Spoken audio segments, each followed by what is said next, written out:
صاحب، دلباغ بھائی اجمیر سے پوچھتے ہیں کیا کسی غیر مسلم بھائی کے لیے دعائے صحت اور شفا کی دعا کر سکتے ہیں؟ احادیث مبارکہ اور فقہی عبارات کے مطابق غیر مسلم کی عیادت کرنا اور اس کی تعزیت کرنا، اسی طرح اگر وہ بیمار ہو تو ہدایت کی نیت دل میں رکھتے ہوئے اس کی صحت اور شفا کی دعا کرنا بھی درست اور جائز ہے۔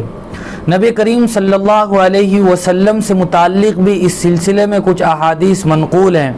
البتہ اگر کسی غیر مسلم کی وفات ہو جائے تو اس کی وفات کے بعد اس کی مغفرت کی دعا کرنا جائز نہیں ہے، چونکہ قرآن مجید میں غیر مسلم کے لیے مغفرت کی دعا کرنا صراحت کے ساتھ ممنوع ہے۔